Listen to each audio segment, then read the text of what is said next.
আসসালামু আলাইকুম রহমতুল্লাহি ওবরকাতুহু। সম্মানিত দর্শক, পুরো দেশ এবং জাতি আমরা ভয়ানক একটি অস্বস্তিকর অরাজকতার মধ্যে পড়েছি। অরাজকতা মানে যেখানে রাজনীতি নেই, যেখানে রাষ্ট্রের যে আইন কানুন সেটি নেই, অর্থাৎ রাজার যে হুকুম, রাজার যে আজ্ঞা, এটি যখন পালিত হয় না, বরং এটি যখন অপমানিত হয়, উল্টো হয়, বুমেরাং হয়, তখন সেটাকে অরাজকতা বলা হয়।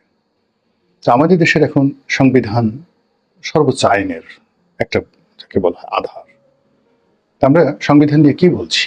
বলছি এটাকে ছুঁড়ে ফেলতে হবে, নতুন সংবিধান লিখতে হবে। এক পক্ষ বলছে নতুন সংবিধান পুনর্লিখন করতে হবে, আগেরটাকে ঘষে মেজে ঠিক করতে হবে। আর এক পক্ষ বলছে যে না, এই সংবিধান শব্দটাই উপনিবেশিক ফিউডাল সোসাইটির ধারক বাহক, এটি হবে সংগঠনতন্ত্র, রাষ্ট্র একটি সংগঠন, ফলে এই রাষ্ট্রটি কিভাবে চলবে সেটির তন্ত্র মানে নিয়ম আমরা লিখব। তো কনস্টিটিউশন বলতে সংগঠনতন্ত্র বা গঠনতন্ত্র, এইরকম ব্যাখ্যা এক পক্ষ আসছে। কিন্তু আমরা সংবিধান, বাংলা যে ব্যাকরণগত যে বৈশিষ্ট্য, এটি নিয়ে অনেকে বিতর্ক করছে। বলে সংবিধানের যে আইন কানুন, এটা এখন বলতে গেলে কোথায় আছে, কি বলবো? সংবিধান অবমাননা হচ্ছে, রাষ্ট্রদ্রোহ হচ্ছে, বিচার বিভাগের অবমাননা হচ্ছে, এই বিষয়গুলো এখন নাই বললেই চলে।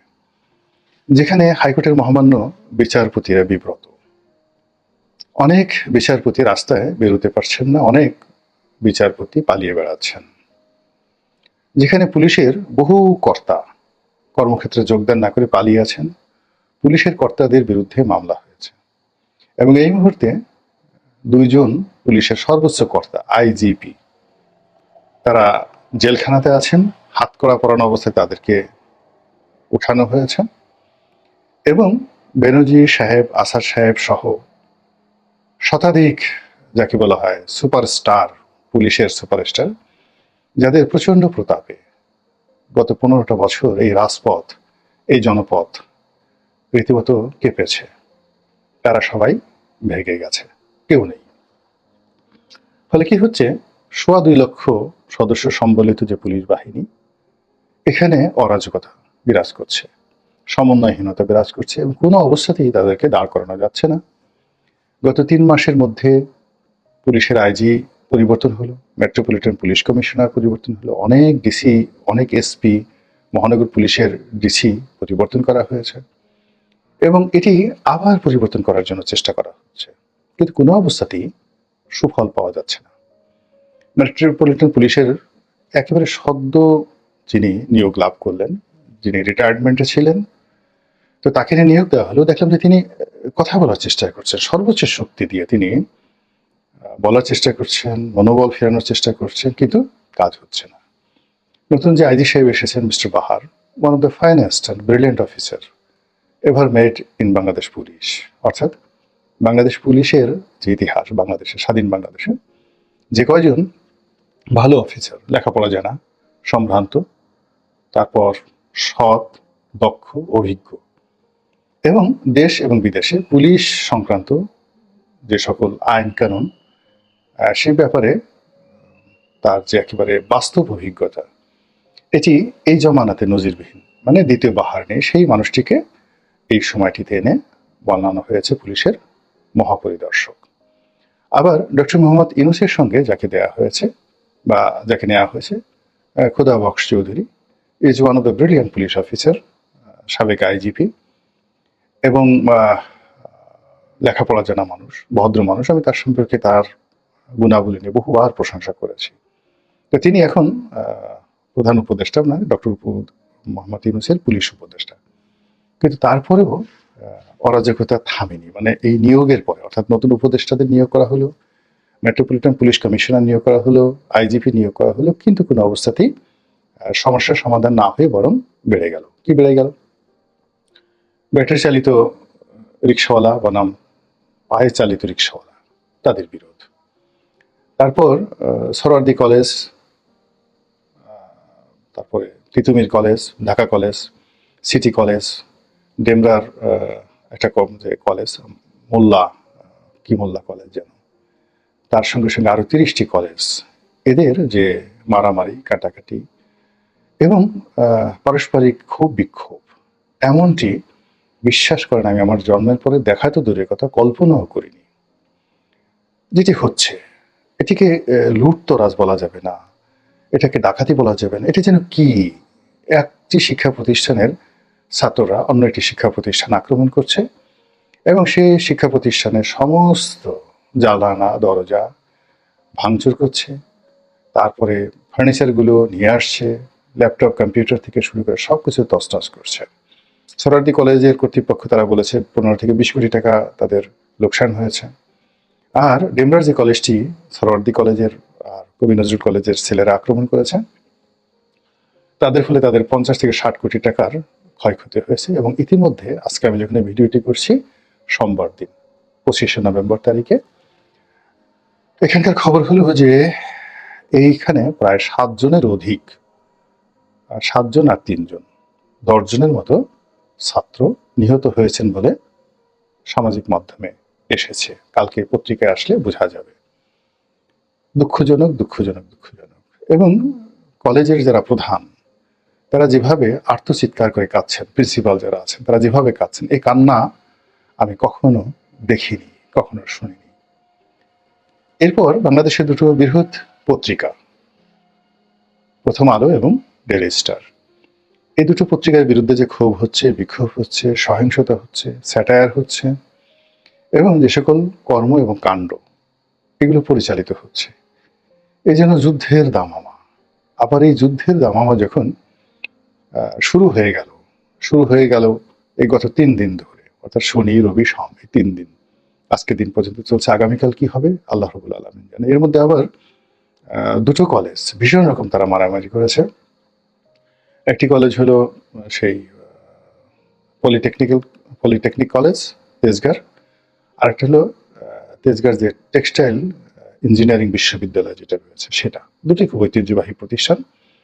এখানের ছাত্ররা মারামারি করলো এবং এখনো পর্যন্ত আজকে রাতে আমি যখন ভিডিও করছি, সামাজিক মাধ্যমে আতঙ্কিত লোকজন বলার চেষ্টা করছেন, প্রশাসনকে সতর্ক করার চেষ্টা করছেন যে এখানে আজকে রাতেও মারামারি হতে পারে। এ কি দৃশ্য, এ এমন কেই হলো। এবং এরকম একটা ঘটনা ঘটবে এটা গোয়েন্দা সংস্থা যদি টের নাও পেয়ে থাকে, কিন্তু সরকারের একজন উপদেষ্টা মিস্টার মাহফুজ, যাকে doctor Mohammad Yunus master mind বলে থাকেন, তিনি বেশ কয়েকদিন আগে বলেছিলেন যে যুদ্ধটি যখন অনিবার্য, তখন তো যুদ্ধটি করতেই হবে। এই যে এখন যা কিছু হচ্ছে, এটা কি যুদ্ধ, এটা কি অরাজকতা, এটা কি বিপ্লব, এটা কি প্রতি বিপ্লব, নাকি এটা কি? কিন্তু আমরা তো শেষ হয়ে যাচ্ছি, আমরা যারা আমজনতা, ছোটখাটো ব্যবসা বাণিজ্য যারা করেন, ছোটখাটো চাকরি যারা করেন, কেউ ড্রাইভার, কেউ পিয়ন, কেউ রিক্সা চালক, কিংবা কেউ যাকে বলা হয় তরকারি বিক্রেতা, গিয়ে দেখেন প্রতিটি মানুষ আহাজারি করছে।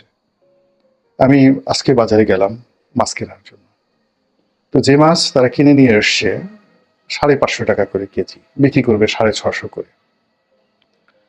বাজারের অবস্থা এমন খারাপ, কোনো ক্রেতা নেই, কিন্তু মাছ ভরা বাজার।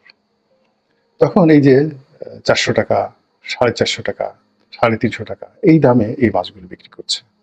একদিনে এই ব্যবসায়ীরা সব ফুতুর হয়ে গেছে, তারপর তারা কিন্তু বিক্রি করতে পারছে না। গরু জবাই করেছে মাংসের দোকানদার, দেখা যাচ্ছে যে গরুর মাংসগুলো বিক্রি হচ্ছে না, তার কস্টিং আছে হয়তো 600 টাকা করে, কিন্তু সে ওইভাবে বিক্রি করতে পারছে না। তারপর মুদির দোকানেরও একই অবস্থা। এখন বলেন তো কিভাবে একটা মানুষ চলবে? এখানে যে বিশৃঙ্খলা তৈরি হয়েছে, যে অস্থিরতা তৈরি হয়েছে, এটার শেষ কোথায়, কিংবা এটা কিভাবে নিষ্পত্তি হবে? বিএনপি বলছে নির্বাচন দেওয়া হোক, নির্বাচনে ধরুন বিএনপি এলো, তারেক রহমান সাহেব প্রধানমন্ত্রী হলেন, কিভাবে তিনি তো মহামানব নন, তার হাতে কোনো জাদুর কাঠি নেই, তিনি একটা সিস্টেম উপর এসে বসবেন। এখন যে সিস্টেমটা রয়েছে সেখানে তারেক রহমান সাহেব তো দূরের কথা, যদি যাকে বলা হয় পৃথিবীর সবচেয়ে সফলতম সম্রাট জাস্টিনিয়ান, সম্রাট কনস্টান্টাইন, কিংবা ধরুন আবুল আব্বাস আস সাফা, প্রথম আব্বাসীয় খলিফা, যিনি সেই আব্বাসীয় বিপ্লবের পর উমাইয়াদের পতনের পর ক্ষমতা লাভ করেছিলেন। তো তিনি এবং তার যে ভাই আবুল মনসুর, খলিফা আল মনসুরের ছেলে হাদি, হাদির ছেলে হারুন রশিদ, হারুন রশিদের ছেলে হলো আল মামুন। তো পুরো বাগদাদকে এবং মুসলিম বিশ্বকে নিয়ন্ত্রণ করার ক্ষেত্রে আবুল আব্বাস আর সাফা তার ভূমিকা, তাকে বলা হয় রক্তপিপাসু, কিন্তু রক্তপিপাসু হয়েও তিনি রক্ত গঙ্গা বয়ে দিয়ে কিন্তু একটা স্ট্যাবিলিটি এনেছিলেন। তো তাকেও যদি আমার কাছে মনে হয় যে বাংলায় এই মুহূর্তে বসিয়ে দেওয়া হয়, আমার কাছে মনে হয় না যে তিনি পারবেন। কিংবা ধরুন মাও সেতু, তিনি প্রায় 1 কোটি লোকের উপরে 3-4 কোটি লোককে মেরে ফেলেছিলেন। স্ট্যালিন 2 কোটি লোককে একদম ম্যাটিকুলাসলি প্রতিদিন তালিকা করে করে 2 কোটি লোককে তিনি মেরে ফেলেছিলেন, শান্তি স্থাপন করেছিলেন। কিন্তু এখন এই যে বাংলাদেশের যে অরাজকতা, সেখানে আপনি বলেন তো কাকে মারবেন? আওয়ামী লীগকে মারবেন? আওয়ামী লীগ তো পালিয়ে আছে। বিএনপিকে মারবেন? বিএনপি নির্বিষ হয়ে বসে আছে। জামাতকে মারবেন? জামাত কি করছে বলেন? জামাত এই 5 তারিখের আগ পর্যন্ত সবাই পলাতক ছিলেন। এই যা শুধুমাত্র ডক্টর শফিক কিছু কথাবার্তা বলছেন। আপনি কাকে মারবেন রাজনৈতিক দলগুলোর মধ্যে? পুলিশের যে সকল কর্মকর্তা অন্যায় করেছে, জুলুম করেছে, তারা সবাই পালিয়ে গেছে। যারা এখানে আছে, এই মুহূর্তে আছে, বেশিরভাগই হতাশাগ্রস্ত। তো আপনি কাকে মারবেন? কাকে গুলি করবেন? কাকে শাস্তি দিবেন? এই 18 কোটি মানুষের মধ্যে অলমোস্ট 65% যে তরুণ সম্প্রদায়, যাদের বয়স 35-এর নিচে বা 40-এর নিচে, এরকম একটা ইয়াং জাতি, ইয়াং ন্যাশন পৃথিবীতে আর নেই। তো এই যে 35 বছর যার বয়স, সে 15 বছর ধরে কোনো জীবনে ভোট দিতে পারেনি। নতুন এই যে যারা 65%, তাদের চিন্তা চেতনা এলোমেলো, অস্থিরতা, এবং আপনি কোনো অবস্থাতেই তাদেরকে 1 ঘন্টা স্থির বসাতে পারবেন না। তাদের কাছে তাহেরের জিকির ভালো লাগে, তাদের কাছে যাকে বলা হয় পিনাকির বক্তব্য ভালো লাগে, সেফায়েতুল্লাহ সেপুর গালাগাল তাদের ভালো লাগে, তাদের কাছে হিরো আলমের গান নাচ ভালো লাগে, তৌহিদ আফ্রিদিকেও তারা ভালোবাসে। তারপর অন্য যে সকল ইউটিউব সেলিব্রিটি যারা রয়েছেন, আমি এই মুহূর্তে তাদের অনেক নাম বলছি না, বিকজ তাদের সংখ্যা অনেক বেশি।